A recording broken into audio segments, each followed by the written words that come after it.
love you so much. We love you so much.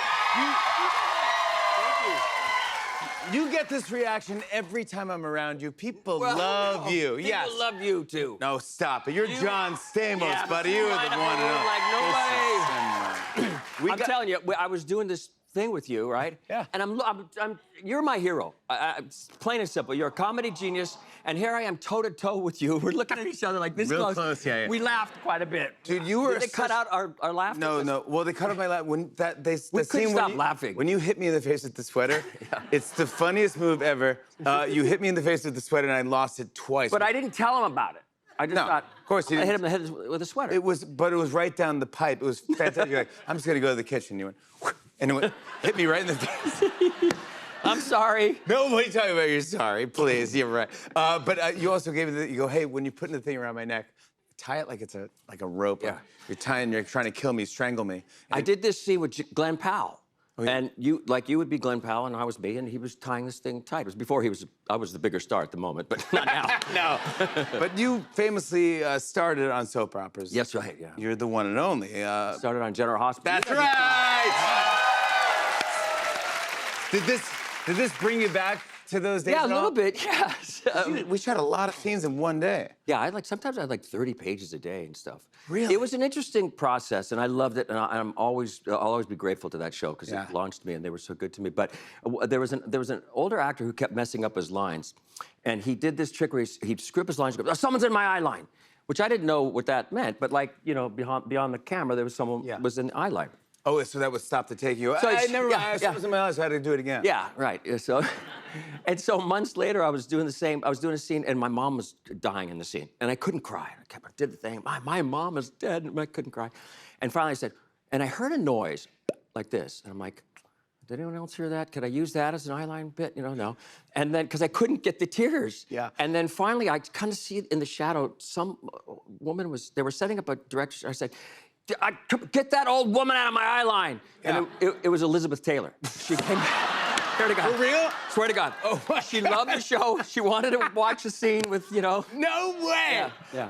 Oh my God. Everybody was on that. Sammy Davis was on that show. Sammy Davis Jr. I said to him, I said, I wanted to play drums on the show, and they weren't quite taking requests, you know. So I said, Mr. Davis Jr., you know, they won't let me play drums on here. Yeah. And he was, hold on a bit. We had this conversation about. I do impressions just in case. So good. We had this conversation about music, and he saw in my eyes that I was maybe a real musician, and he said, hold on a bit. And he goes and he talks to somebody, and he comes out, and I'll never forget, he was very firm with me. He said, just do what I say, man. And in the scene, I was introducing him, and there was a musical number, and he was singing, I swear to God, and there was a drum set, and, you know, a whole band. And he gets on stage, he goes, Blackie, you play drums, right? And I'm like, they cut to me, and I'm like, you'll see it on YouTube. I was just like, yeah. What do you want to do? He goes, let's do some jazz. 1, 2, I want to. I'm not doing. He's playing piano, and George Lane was off camera playing piano for him. And I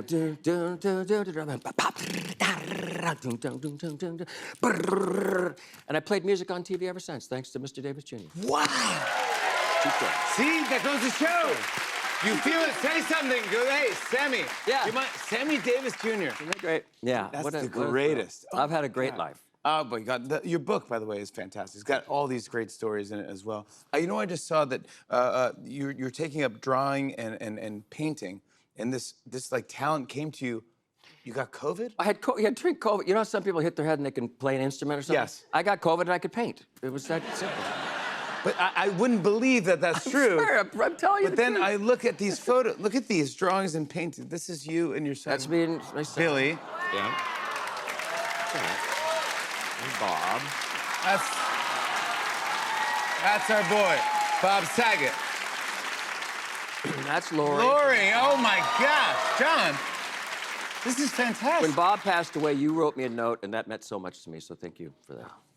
He's the greatest. I miss him too, and I'm happy that every time I see you, we talk about him because everyone should know Bob Saget and remember him. He's the best. I got to, yeah. You when we were on set shooting this thing, and we're on set, and your beautiful wife came, and your son Billy, who, man, is that kid cute? He's okay. How old? How old is he? I don't let him spoil. He's 8 now. He said to me the other night, I swear to God, he goes, Dad, you have beautiful hair. I said, I said, thank you, son. He goes, how do you get it to come out of your nose like that? And so now we're staying in a hotel, and we're all, he wants to sleep with us in a hotel because he's scared.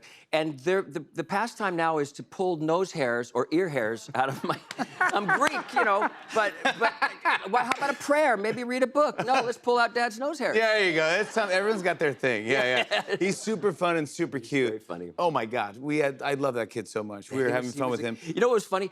I was excited for him to meet you, and he was playing hide and go seek with some other kid. Yeah. And you came out, and I'm like, "Where's Billy?" He's hiding. I'm like, "Where?" And Jimmy's here. Yeah. And I go, we don't he's know. here somewhere. I go, oh, good, John. He's totally here. Yeah, and I went to find him, and the little friend was going 41, 42. Yes. 43. Dude, I was wondering what that was. And I couldn't find him. He was in the dressing That's room. what was happening. Get out here now, Mr. Fallon wants to meet The you. kid was going 41, 42, and I just started counting with the kid, thinking that was a game we're playing. We counted to like 50, and then I go, I don't know what's going on. Right. All right, now I understand what's happening. I want to talk about this because you joined the new season of The Hunting Wives. Yeah. We talked about this when you were on the show last time.